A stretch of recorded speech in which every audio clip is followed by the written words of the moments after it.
Is there anybody there? I'm like, okay, I just got a text that someone was in the waiting room. It looks like they just came in. Oh, Happy okay. to be here. They just Great. got in here. Okay. Well, welcome, Ashley. Tell us a little bit about yourself.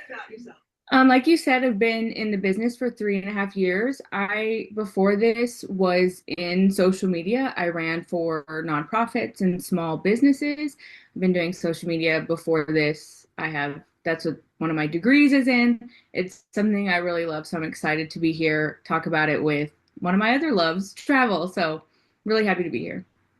Oh, fantastic. So, and last but not least, we have Lauren Doyle. Lauren is coming to us from North Carolina, and she is the president of the Travel Mechanic, a family-owned travel agency she joined in 2012. She's a former teacher turned travel entrepreneur excuse me, who uses storytelling, authentic travel experiences, and family adventures to connect with clients online.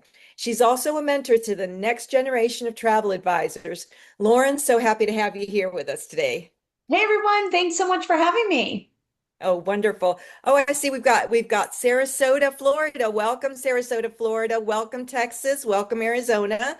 And so with that, let us see. Oh, okay. So I think I might have started kicked off just a little bit early here. So I need to reintroduce Jason Poole. Jason owns a cruise planners franchise in Nashville, Tennessee, and he spent 11 years in the travel business. He specializes in ocean and river cruises, luxury hotels, and expedition travel. And he's built much of his client base through social media. And you can find him at Jason Poole Travel. Jason, welcome and tell us just a little bit more about yourself again, because I'm sorry, I think I kicked myself off Hey, here no too worries. Hello, early. everybody. I'm so excited to be here. Alex said I've been in the business 11 years. Love traveling. I love sharing my passion for travel on social media. And we'll talk about it on this webinar. But I think the key to social media is being consistent, posting a consistent theme, posting consistently. And my number one rule, no politics on your social media. Wonderful, wonderful advice, Jason. So let me take a quick look here at our side panel. We've got some people from Western New Jersey. We've got people from El Paso, Texas, Tampa, Florida. We've got New Jersey. We have, let's see, Virginia and Nashville, Tennessee. We've got Murfreesboro. Am I Hey, pronouncing I, that I went correctly? to undergrad at Middle Tennessee State, so I'm Oh, very there you familiar with go. Murfreesboro. Okay, well, you got somebody from there here. Alberta, Canada, sweltering Oklahoma. Let's see, more from North New Jersey, Pittsburgh, Pennsylvania, Maryland. Welcome, everybody. So let's hop right into what we're covering today. So we've organized the session into 5 segments. Each one's built around real data from travel advisors just like you. So we'll look at where travel advisors are showing up on social media, what content is actually working, how to turn followers into paying clients, the tools and time equation, and what trends to prioritize heading into 2027. And after each data segment, we'll hear from our panelists and open it up for discussion. So let's dive right in. So, we surveyed travel advisors about their social media habits. Where they show up isn't always where the bookings come from. So let's look at the data. So we'll see here that Facebook, interestingly enough, remains the dominant platform. We have 84% of our advisors are actively using it. Instagram and LinkedIn are tied at 52% each. Now let's look at posting frequency. So nearly 61% of advisors post a few times per week or less, only 9% post daily, and 30% say they post less than once per week. So that tells me there's a huge opportunity gap. So if you're showing up consistently, you're already ahead of the majority. So here's the kicker. When we asked which platform drives the most client inquiries and bookings, Facebook was the clear winner at 63%. Instagram came in at just 15% and LinkedIn at 5.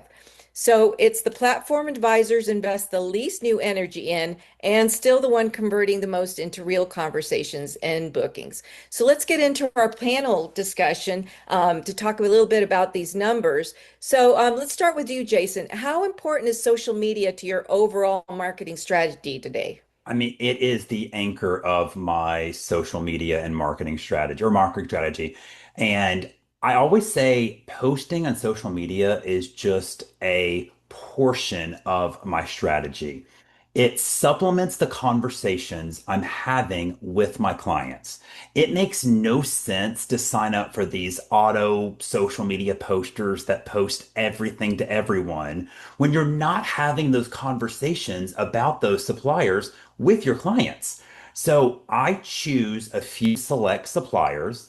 I focus on one supplier or one topic per month, and these supplement the conversation I'm having with clients. So I'm not posting about brand A on my social media, but talking to them about a competitor in that same space. So I think it just reinforces what they're hearing from me on emails, phone calls, and text. Lauren, what about you? How important is social media to your overall strategy? It's absolutely important, but I want to say it complements my business. So it's not the one and only thing because at the end of the day, guys, you don't own your social media channels. So you really need to be converting them to your email list. And that would be my number one source, my marketing focus. But of course, social media plays an important point to like, know, and trust me. Mhm. Right. Ashley, I see you're nodding your head. Yes, in agreement, right? Yes, I agree. I do have a little bit of a different perspective. My background, I didn't have a good background in my career to start selling to. So I really did use social as the foundation for building my client base. So I did find a good chunk of my current clients from socials and continue to do so. What they're saying is absolutely important, and I have to funnel those leads and those clients and get them onto my email list and get them into relationship with me so that we can build a better foundation. But absolutely, social media is the base, one of the foundations of my client base, and also where I have made a community of clients and fellow travel advisors that really made my business flourish in a way that I don't think would have without socials.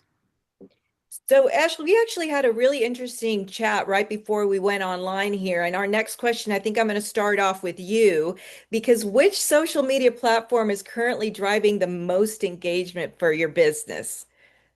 Absolutely. So I would say I get more bookings from TikTok, which I know wasn't on there, but TikTok is a huge one for me. And then probably Instagram.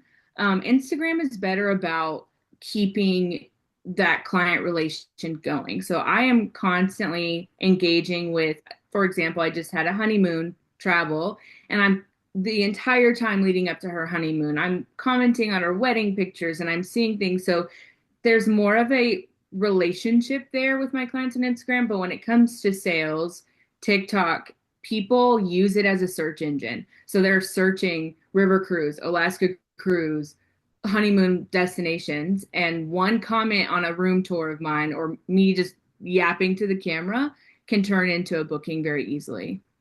Oh, that's interesting. Jason, what's your take on this? Which one is driving your most engagement to your You know business? what? Honestly, it's Facebook. I agree with what the data said. I mean, I post on Instagram and Facebook, I cross post, and the most engagement continues to be on Facebook. I mean, personally, I do love Instagram personally, but it's Facebook. And I think it comes from when I have a new client, I add them on Facebook, I follow them on Instagram.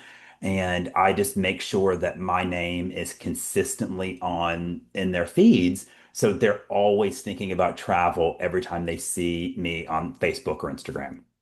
Right. Lauren, what does the makeup of your social media look like? Yeah, so I love to be on Instagram. I've been on there so long. I'm a millennial guy, The so same. TikTok I'm hesitant with. And just being totally honest, I at the end of the day, people can buy travel from anywhere, okay? Literally anywhere and direct to the source. But they're going to develop the bond with you. So showing up as your authentic self is super important to me. So I'm on stories every every day. I am showing the good, bad, and ugly of being a business owner, of travel. I mean, I've showed tantrums of my kids when I'm abroad because I want to keep it real, and that's how I build that trust with my clients. Gotcha. So, over the past year, how have your social media priorities changed, Jason? How would you characterize that? I mean, great question. I used to sign up for all of these auto posters we were talking about, I won't name names, but just the auto posters. Right. And I just decided I was posting the same stuff as hundreds to thousands of other travel advisors. And I decided to just turn off all of those. I made a separate Instagram account, one personal, one business. Even the personal one is very travel focused. It's more selfies and me traveling. And the professional one, I have a supplier of the month or a topic of the month. And I just stay consistent with every post every day about that. And I really want to follow up on what Lauren said, and I agree.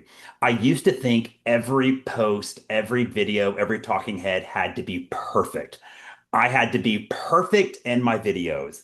And then I Mm. started letting myself be a little more casual. And you know what? Your clients want to buy from a human.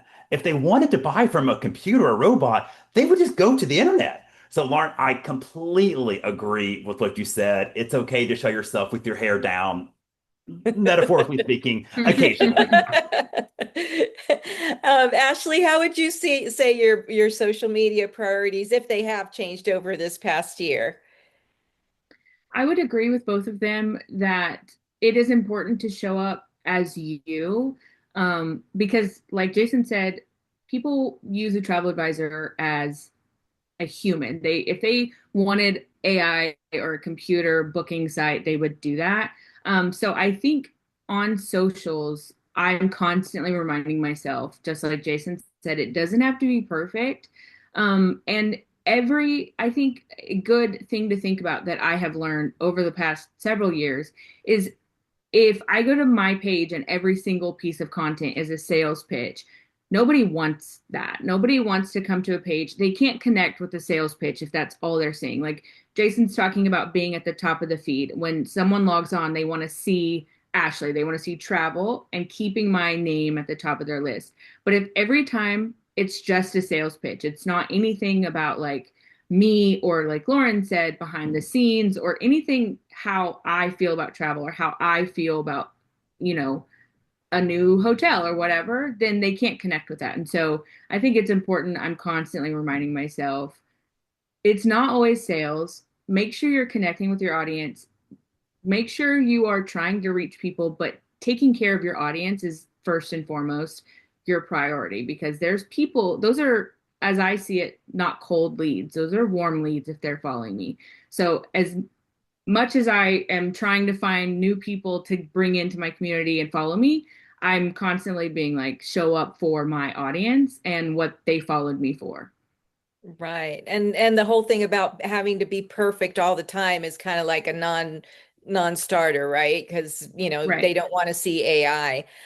So just No. really quickly here, how often are you posting on social media? Every day or just quickly, every day or every other day or so? I will say stories, yes, every day, but post, I think them out and they are probably 3 times a week. And honestly, guys, don't look at my Instagram because I haven't posted in like a week because life happens and it's okay. It's okay. I'm giving permission. How about you, Ashley? I try and post every single day. I know that, but I want to be very clear. That is not for everybody. One of my soapboxes in social media is if it's constantly a drag on you and your business, like if I start talking about TikTok, I do a lot of these conversations about socials, and some people are like, I don't have the bandwidth. I would never tell you to go be on TikTok. And it's the same with posting. If you don't have the bandwidth to post every day or stay at the front of the week, like I will batch and schedule my post. Some people are like, you know what? All I can do this week for me is 2 posts, is 4 posts. That's great. I think at the end of the day, it's about remembering it's your like what serves you and your business as well. And if you're posting all the time and that's taking away from time you Right. could be talking to clients or, servicing them, then don't do that. Right. But I try every day. Yeah. Jason, every day or a couple Yeah, so times a I week? I I I I cheat, so to speak. I have hired a social media company to help Nice. me with the post. Oh, So I post every day. I could be better great. about stories when I'm home. When I'm traveling, I'm great at stories when I'm home. I admit I can be better about stories. But I build a content calendar, like my August content calendar is set. It's done. And I know every Fantastic. day we're going to be posting every day. I call them talking head videos. I completely agree with what Right. has been said earlier. You can't always be salesy. The first Right. lesson I got when I became a travel advisor is reservations are easy to get, clients are the prize. Any travel Perfect. advisor can make a post about a deal or a sale, and you can get a booking. We want clients, repeat business. That's what grows your business. So I post every day. I hire a social media company and I have found a consistent message every day about the topic of the month that I decided to discuss is the key to like just growing, tripling my business.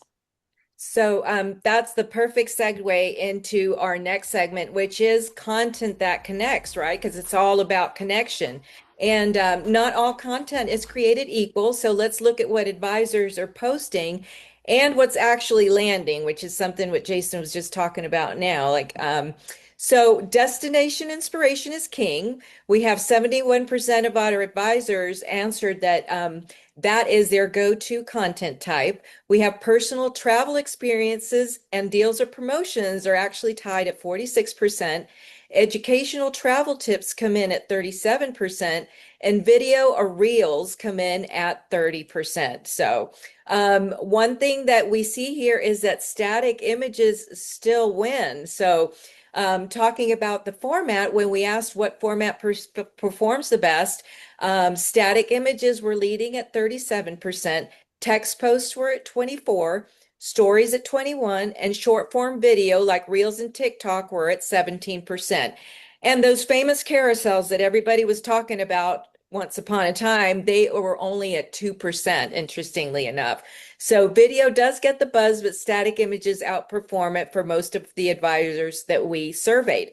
So let's talk a little bit about engagement by category. And when it comes to which travel content generates the most engagement, cruises top that list at 56%, followed by all-inclusive resorts at 52%, luxury travel at 41%, and family travel at 39%. So these are the categories your audience is responding to. So we have some really rich data here. Panelists, help me unpack this. So let's start with our first question, which is what types of travel content consistently perform best for you? And I'm looking at you, Jason, because we said cruises. So what content performs well? I'll be honest, you got to be doing all of it, right? I do static images, I do stories, I do the talk, I call them talking head videos, just me just talking. I do the static, the carousels, and you never know what's going to hit. I did a carousel about different suites on a ship last month.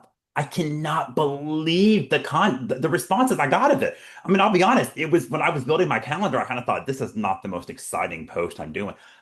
Blew up. People, so you gotta be doing everything. So not all reels, not all carousels, gotta do everything. And to your point, I can't remember which of the panel said earlier, you don't want to be doing the same thing over and over. You don't want to always be doing a sales pitch. You don't always want to be showing. So you Yes. gotta be doing it all. Right, right. Yeah, that was, I believe, Ashley, right? That was saying you don't want people to just be seeing you doing sales pitches. Ashley, what types of travel content are best for you, especially since you use TikTok so much? Yeah, absolutely. I think that Jason is right. You got to do it all. And TikTok is prioritizing videos, right? Carousels, you can post on their static. They don't push them out. The algorithm on Instagram right now is always going to be Reels focused, but they are doing a huge push on carousels. And like with Facebook, static images, carousels will win a lot of times. For me, I think about it in how the piece of content is serving. So for me, a destination inspiration, which y'all said that that's what you post the most, is a good chunk of what I'm posting. It brings in new eyeballs. It's a great way to keep me and travel on top of mind, like Jason was talking about. They're associating me because they see a dreamy sunset or me on a camel or whatever else. But I think that you also have to think about what kind of content is going to convert or to keep people. So a pretty destination reel is going to bring someone into my audience, but that education content in a carousel or like the different types of a cabin, like Jason was talking about, might keep them. So to me, it's more about how is the content serving my page versus the actual content itself, if that makes sense. So, Lauren, along those lines, so what kind of content for you is most likely to turn your followers into actual inquiries? What have you seen? Yeah, so I do, it's so funny. I just want to bring this up because we're talking about types of content. And last week, I've been making all of these really fun bowls, like at home because it's summer and I have time. So I'm making this food. It has nothing to do with travel, okay?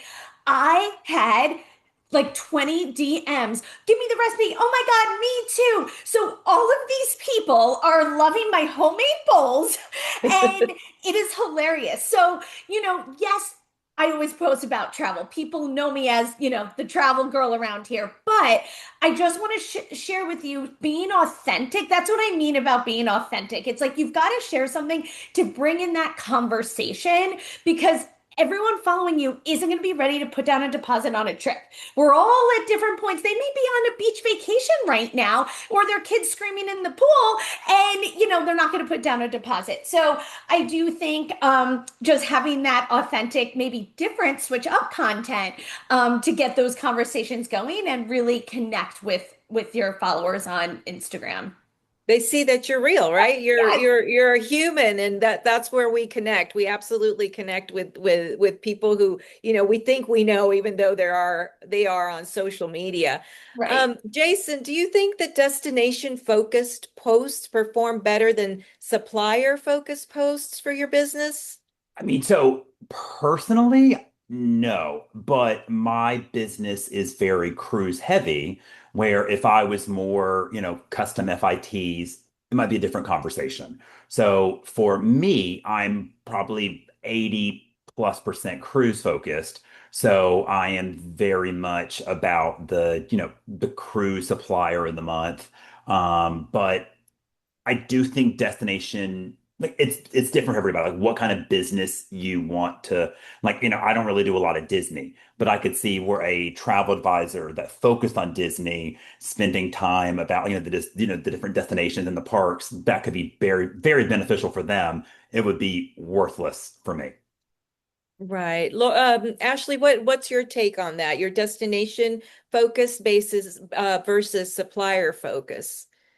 Well, I think it goes back to Lauren. I think what she was saying is being authentic, sharing me and my personal life, but I think that translates to travel as well. I think the content that does best versus like a supplier focused or a destination focused is it's really, am I in it? What am I saying?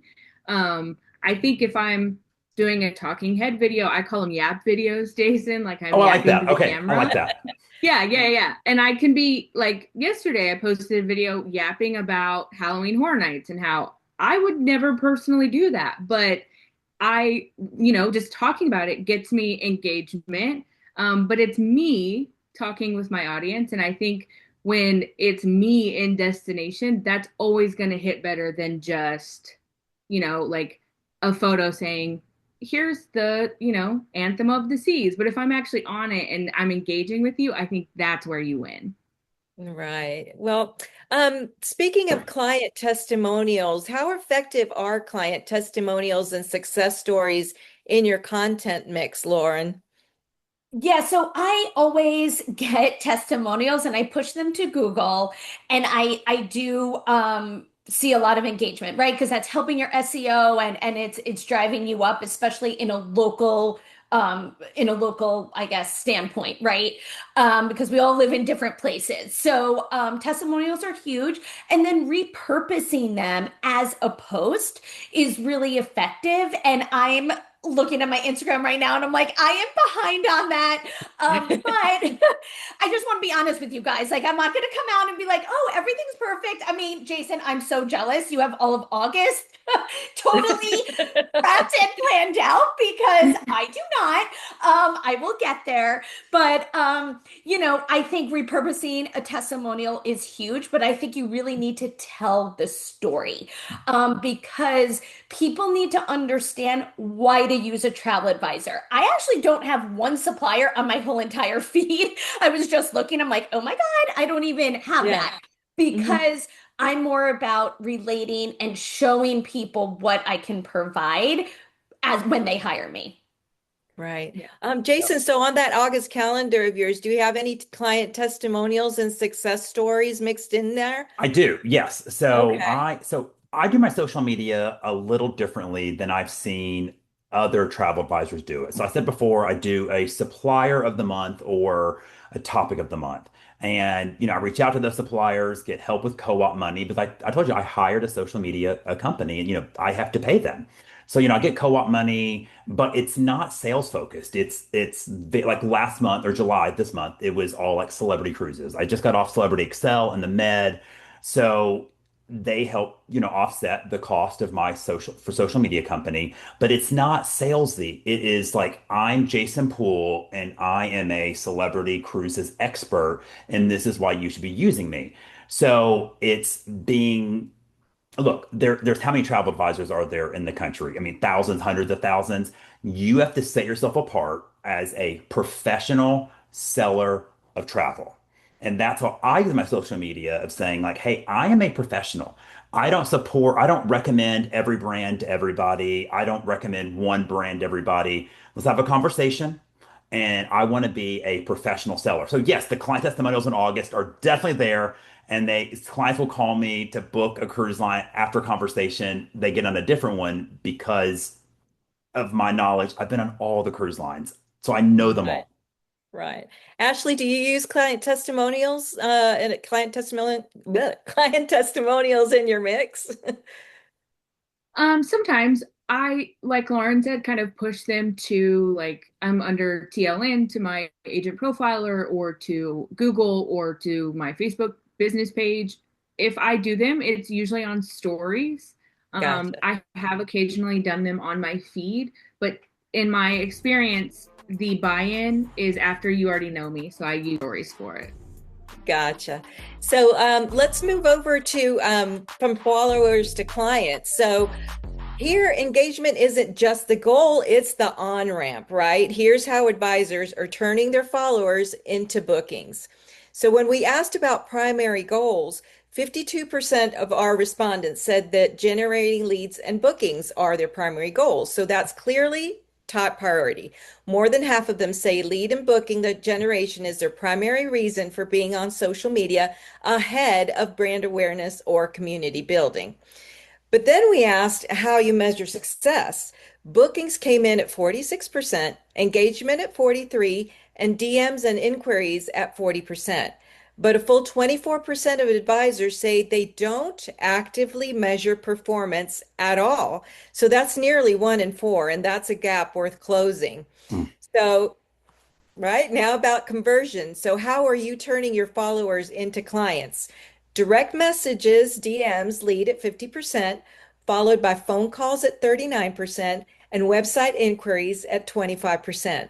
But here's the stat that should stop us all in our tracks. 23% of advisors say they do not have a clear conversion process. So that means nearly 1 in 4 advisors are putting in the work on social media, but they don't have a defined path from follower to client. So let's unpack that with our panel because I think that's a big one. 23% don't have a conversion process. And let's talk about how we can fix that. Lauren, let's start with you. How do you use social media to establish yourself as a travel expert? Yeah, so I do to establish myself as a travel expert on social media. I have pinned posts at the top. So you can see that those are pinned. I've been featured in some magazines that definitely have nationwide knowledge, like Washington Post. And I was just in Southern Living. I got to get that up there. But having that, just that leverage is really huge. And then for the advisors that don't have a clear pathway, utilize your profile. And this could be on TikTok, LinkedIn, Facebook, and Instagram. You need to have a buttoned up, really professional, searchable profile. So get those keywords in there. I have a link to book a call with me because that is the number one way I want to meet with clients. I know other advisors do a form, like whatever works for you, pick it and stick with it. Jason, what's your conversion process? Like, what are your steps? You know, I measure my conversion based on bookings. I have a saying, you cannot deposit views or likes, right? Like I had a colleague of mine who got super excited. He had a reel that went viral, had like 21,000 views. I asked him, how many reservations did you make from it? He said zero. I'm like, then you might as well have zero views. It doesn't matter, right? We're in the business of booking trips, not being, influencers. And if you are, that's great. I measure my success on bookings. Case in point, early this summer, I did a whole series, a whole month on, yes, I'm cruise planners, but I sell land travel. And I partnered with Kensington Tours and I did a whole month of I sell land, I sell land, I sell land. I did a post, got 3 likes, not many likes. I got a $65,000 Kensington booking from it because a client didn't know I sold African safaris. Okay. So how am I measuring conversion? Did that post go viral? No. I'll take the $65,000 Kensington booking over going viral on social media. Congratulations for that one, Jason. That Thank was you. big win. Yeah. Ashley, talk to us a little bit about your conversion process. How do you take them from maybe, people who are seeing your videos and liking them into becoming your clients? I agree with Jason. A viral video doesn't mean bookings. I've had several viral videos that are more of a headache than a win. So I would recommend to travel advisors, don't search for making your post go viral. I do think that there is value in engagement because it brings, for somebody like me that didn't have a network of people to start, when you start as a travel advisor, it's like, who do you know? Get your name out there, build a name as a travel advisor in your current, communities. I didn't really have that. So socials became that. So to me, there is value in engagement because it's bringing more eyeballs. But once they get to my page, what is it that's going to keep them? What is it that will eventually turn them into a client? And so for me, that goes back to some of the stuff you guys answered in the survey is like, in educational content. It's about connecting with them authentically in social. So a clear funnel is very important. Consistently telling them how to become a client, because I think we get so stuck in our social media, like, oh, I've said that a million times. Yeah, but the people watching you are not in your social media. So continuing to remind them, hey, like Lauren does, set up a call here in the link in my bio. Making it as easy as possible to fill out a form or set up a call. Don't make them click the link in your bio and then click through 5 more links to get to your information. Make it obvious, make yourself accessible. And, some people will say, I don't want you in my DMs. Well, if someone approaches me in my DMs, make that as easy as possible. Put the link straight there for them. Make it as easy and continue to remind them, hey, this is how you get in touch with me, I think really helps. And if you don't have that, find the tools that help you. Set up the call, put in a link tree, put in whatever it is that you want clients to find and make it as easy as possible. And I think sometimes it's important to remember that it's not always these same people that are looking at you. So if you're repeating some Absolutely. things, if you're repeating tips, if you're repeating, travel stories, whatever it is, it's not the exact same audience always looking at you. You're always going to reach somebody new, right? So, Yes. don't be shy about repeating travel tips or repeating packing tips or repeating stuff like that because, oh, I've already said that 5 times. Well, it's a whole different audience that comes across, right? Every time you do something new. Um, so how do you, speaking of content, so how do you encourage clients to share user-generated content? And do you use user-generated content, Jason? Do you add that to your mix? I used to, but I never had success with it. From the client, I used to ask them to tag me and stuff, and it just I personally did not have success with it. So I just kind of Okay. stopped asking them. If clients do tag me in a post, I reshare it if I think it's a worthwhile post. But I decided to kind of stop begging them to do work for me on their vacation. Lauren, do you use any user-generated content in your mix? Yeah, I absolutely used to do it. It was really, really popular. And I feel like everyone was tagging me and I was resharing. It was great. When you have a client that's very good at social media, it's amazing. And I'm like, oh my God, can I reshare all this? Can you please tag me on every single story? And I just had someone go away and like, she did such a good job. I was like, hey, do you want a job? Because it was that good, guys. But yeah, I mean, it's not a focus for me right now. Right. Okay, Ashley, I see you going, yeah, yes, no, maybe so. Yeah, I agree with them. I don't get much luck. And to me, if I start posting some random person on my feed, why does someone care if they're not them? And It that sounds shows, yeah, harsh, but they don't know who that is. That could be anybody.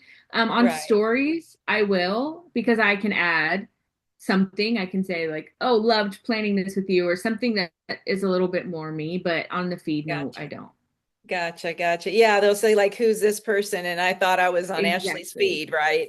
Right. So Jason, do you interact with followers daily or do you do that on a specific every other day basis or how do you do Oh yeah, I that? mean, like I said, I post every business day. So I try to, I'm always active. Clients are on there. Every person that comments, I always follow up. I like it. I send clients DMs of interesting articles I see on Instagram. I'm like, oh my gosh, there's this cool hotel in Rio that you were thinking about booking. Here's an article about, the Copacabana Palace. So yes, I love staying active with them. I want them to be able to reach me any way they want. Texting, DMs, emails, phone calls, any way they want, I'm accessible. Right, like Lauren and Ashley said, I'm here, I'm easy to get to. I am. Call me, text me, DM me. I'm here. So Yep, absolutely. right. So before we move on, I want to make sure that you guys know what's coming next because if today's conversation is useful too, the next one is going to be right up your alley. So everybody look on your screen, you're going to see a QR code. Pull out your phone, open your camera, and point it at the screen. It'll take you straight to the registration page for our next Recommend webinar, What Today's Savvy Traveler Really Wants and How to Sell. So that's going to be on Thursday, October 29th at 1 p.m. Eastern Time. That's 10 a.m. Pacific Time. So today's travelers are more informed, connected, and intentional than ever. They crave authenticity, as we've seen, personalization, and value, but not always in the ways you might expect. So join us as we break down the motivations driving today's savvy travelers and reveal how advisors can turn those insights into stronger relationships and higher sales. So go ahead and scan it now while it's in front of you. It takes about 30 seconds to register. And if you are watching this webinar on your phone, we will also include it in the email that we send out after the webinar, along with our trends report and a recording. So don't worry if you can't actually do that QR code right now. So let's pop right back in to our current webinar. Let's get back into it. So this is a really fun topic as well. AI, artificial intelligence, which is buzzword and on everybody's lips anymore. So, how much time does it actually take to work it? What's getting in the way? And where does it fit in your daily workflow? So, we talk to our advisors, and the vast majority of them, 85%, spend 5 hours or less per week on social media marketing. 47% spend 2 to 5 hours, and 38% spend less than 2 hours. So that's not a lot of time to make an impact. When we asked what the biggest challenges were, time constraints topped the list at 44%. I ain't got time for that. Followed closely by creating engaging content at 41% and generating leads at 40%. So understanding algorithms was a challenge for 32% of them, and video creation at 27%. So now, where AI stands, the industry is split almost evenly. 27% use AI occasionally, 25% are interested but haven't started, 17% use it regularly, and 27% just plain old have no interest in it. So among those using AI, the top uses are writing captions at 42% and generating content ideas at 30%. So here's a stat that might surprise you about paid advertising. 56% of advisors have no interest in running ads, and only 3% of them do it regularly. I think we touched on that a little bit earlier. So this appears to be an organic first industry. Are advisors winning through presence or spend? So there's lots to discuss here. We have time, artificial intelligence, and paid ads. So let's hear from our panelists. Lauren, how are you using AI tools to create your social media content, if at all? Yeah, so I don't, again, I go back to being authentic and I struggle with having AI write my posts. What I do use it for is brainstorming, help me reword this hook to get more engagement. So I'm sourcing my own ideas, whether something's trending on TikTok or, oh, this would be cute. I like this. I'm going to change it into travel. That's basically my favorite thing. So I'll follow like a real estate agent and be like, oh my God, that's so cute if I made it travel. And then I'll go do it travel. And so with that, I already have the idea, I already have my own content, and I just need AI to like come up with a good hook. I am like the worst at thinking of really good hooks. I have the content, but that's my struggle and pain point and takes me time. So I ask AI to help with that. Right. So it's your assistant, basically, right? Yes. Yeah. Okay. Ashley, how are you? How are you? And are you using AI tools for your social media content? Listen, this may be a hot take, but I don't use AI. I don't like AI in the social sphere at all because most of us can sniff out AI content like that, and then I'm uninterested.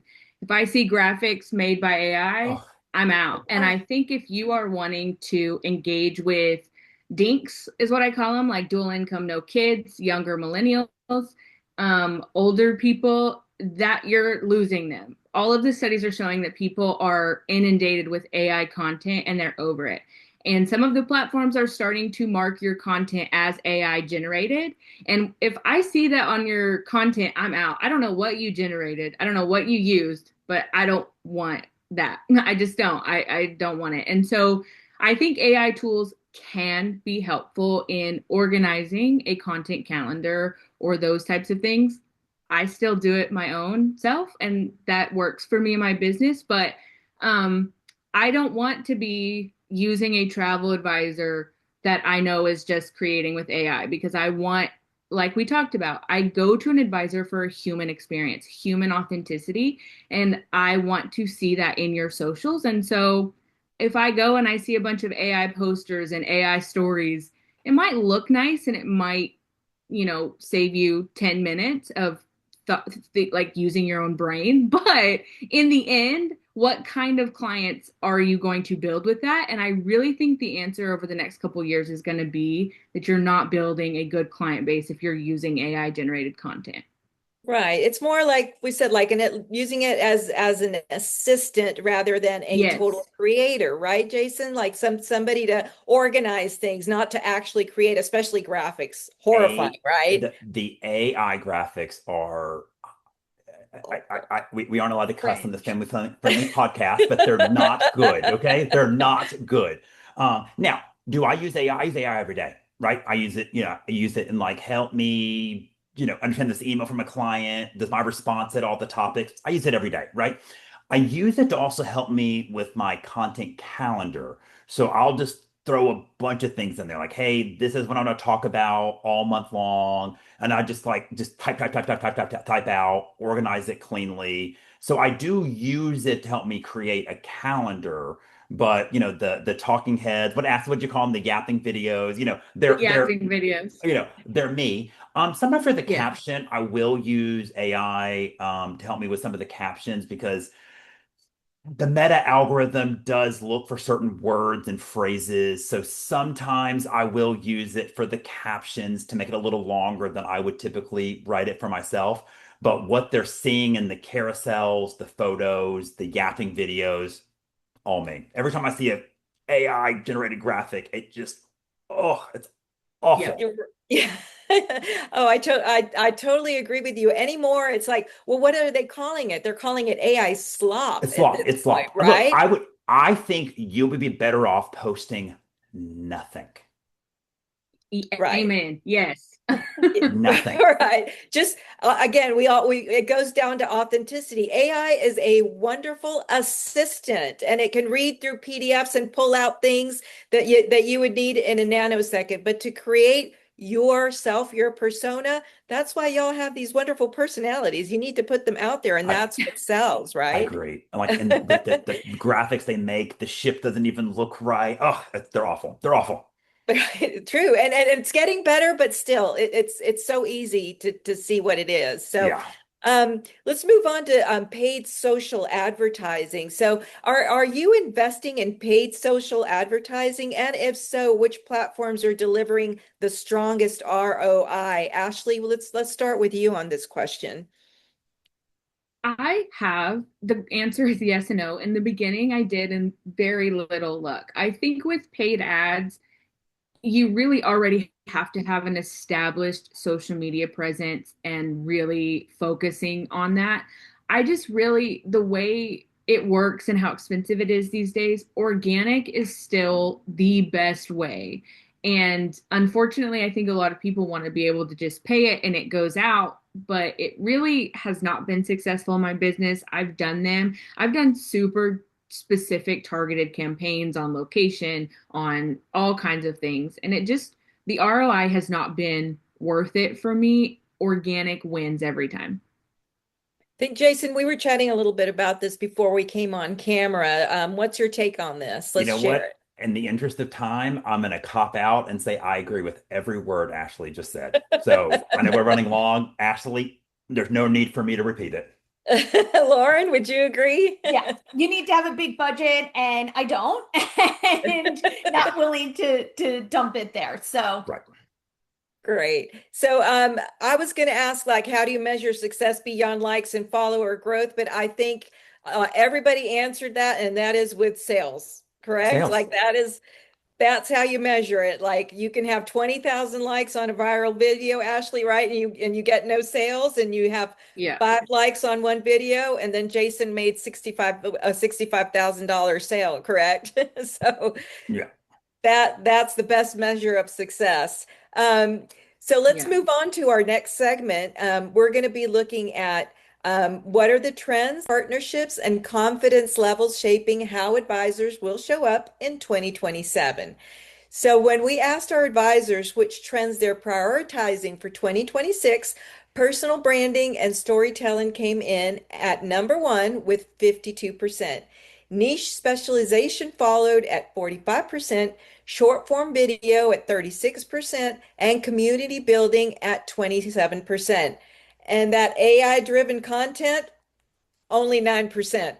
So on video, 45% said video is somewhat important to their strategy, but only 17% said it was essential. And 30% say it's not very important or not very important not very important or not important at all. So that's a really close stat to watch as short form video keeps growing. So moving on to our suppliers, we have supplier social media collaboration. It is happening. 42% of our advisors collaborate on social media, occasionally with suppliers or tourism boards, and 14% do it frequently. The top partnership types are hosted trips and FAMs at 52%, giveaways at 34%, and affiliate partnerships at 25%. So, how confident are travel advisors in their social media strategy? We asked. Only 2% of advisors feel very confident in their social media strategy for 2026 and 2027. Got to fix that. 30% are somewhat confident, but 39% are neutral and 29% are not confident. So almost no one feels fully confident, which means the advisors who build a clear plan now have a wide open lane. And that's exactly why we're here today with our panelists. So let's close this out with some forward-looking conversation. So Lauren, what social media trend do you think advisors should pay more attention to in 2026? Well, again, I know I'm repeating myself, but it's just so important. You really want to show up and be yourself. And I would commit to doing what you really can do. Okay. So pick one platform, pick posting 3 times a day or 5 times a day, pick your comfort and stick to it. That means you want to be consistent for 4 weeks or more. Okay. That's what consistency is. So batch it out. I think we all, Jason and Ashley, I'm assuming we all batch our content. So, you have a plan to set up for success. That's why we're all consistent. We're not sitting at our computers and going, what should I post today? So we are, but we're thinking of it in a batch. So that would be my piece of advice. Right. No throwing spaghetti at the wall, right? So, Jason, what social media trend do you think advisors should pay more attention to for the rest of this year and into 27? I would just say like niche it out, right? And, find the suppliers, the vendors, the destinations, the travel types you really are an expert on and want to focus on. Like I proudly tell my clients, I don't endorse and promote most cruise lines or all-inclusive resorts. These are my favorites for a reason. I've done them all. I'm the travel expert. So I really set myself up as a professional seller of travel. Another trend is when you're posting on social media, remember these are your clients, what they're seeing, right? So even on my personal Instagram, it's always PG. I might show me at the opera, me at the symphony, maybe at a nice cocktail bar. If I want to post stupid memes and stuff, that's what Instagram close friends is for, right? And I do post silly stuff on my Instagram close friends. Can I My be your close clients, friend, Jason? oh, we can be close friends, fine. We can be close friends, right? That's where I post political stuff, right? That's where I post just stupid whatever stuff, Right. right? So I say, keep it professional because you are to be a professional seller of travel. Look, if that's what you want to focus on, right? If you're focusing on, look, hedonism, all inclusive resorts, your social media page is going to be very different than mine. And that's okay. Just figure out what your niche is and make sure your post match what you're trying to sell, right? Postmate hedonism is not going to get the Viking client. So Right. just find out what you want to sell. So, Ashley, what would be to wrap this up? What social media trend do you think advisors should be paying more attention to in the coming year? I'm gonna piggyback off Lauren. Humans, AI is everywhere. Be a breath of fresh air and show up as a human travel advisor. And I think that's the trend that's gonna win. Right. Perfect. So we have about 4 minutes for our Q&A. So we have a bunch of questions from our viewers here. Wonderful. Let's see. Tamara, I hope I'm pronouncing your name correctly. Tamara wants to know, do you use a platform that posts to all socials or do you post to each one? Let's have Jason answer that one for us. So like I said, I kind of cheat, do it a little differently. I hire a social media company. I upload my yapping talking head videos and they post for me. So maybe I am not the person to ask this question to. So Ashley, really quickly, do you post to each platform separately or do you use a platform that posts to all of them? I do separately. I can schedule an Instagram and that is going to automatically go to Facebook. Sometimes Got I'll do Facebook posts, schedule those there, TikTok, schedule, LinkedIn, schedule, but in each app. Gotcha. Oh, Lauren, I have a very specific question here for you. It says, Robin wants to know, was the baking post on your personal or on your business page? I told you the cooking gets the engagement. So I don't have a personal I mean, I have a personal Instagram that I have not opened in like 10 years. So I just have a business. So that's why you're going to see me show up there because I know myself. I can't wear all the hats and do all the things. I'd rather do less and do it right. So Robin, I will DM you the recipe and anyone else that wants it, I can do that as well. Great. So show of hands here. Does anyone use LinkedIn for their business? This one's from Diane. Show of hands. Okay, we've got to do. I have an account. I need to get better at it. I'll admit Okay. this is where everybody's not perfect at everything. You're not? Oh my goodness.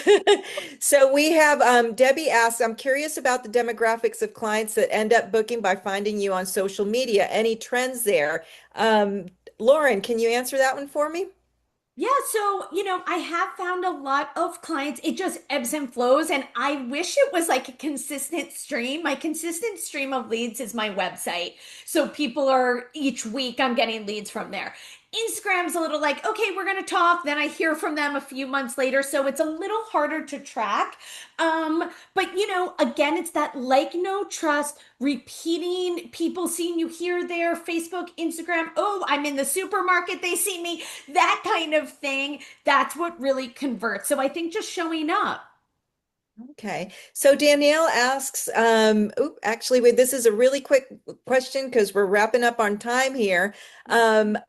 I have more followers on my personal page than my business page. What can I do about that? Should she open two different pages? Jason, can you answer that one real quick for us? I mean, so I have a personal and business Instagram and a personal and business Facebook. And I post my personal Instagram or just like, me traveling, selfies, drinking an Aperol spritz in Greece. It's me. Every picture, every post is me. Where my business Instagram are, supplier focus, destination focus. Now, I tend to share all those posts to my personal Facebook and the business Facebook just gets the business. So, I mean, I try to be everywhere. I want people, if they search Jason Poole Nashville, Jason Poole Travel Advisor, they're going to find me. Great. Thank you so much, Jason. And thank you, everybody, for joining us today. And a huge thank you to our wonderful panelists, Jason, Ashley, and Lauren, for sharing your insights and expertise. All of today's survey data and trends report is available in the chat to download now. And for additional resources, visit recommend.com. And y'all have everybody's Instagram handles, so they're happy to answer you on their DMs. And also, you'll be receiving an email today with a recording of the webinar, along with the trends report. You'll receive a link to register for our next webinar, What Today's Savvy Traveler Really Wants and How to Sell It, on October 29th at 1 p.m. Eastern, 10 a.m. Pacific Time. Keep showing up, keep posting, and keep building those relationships. Have a wonderful rest of your day, everybody. Thank you so much for being here. Bye-bye. Bye-bye.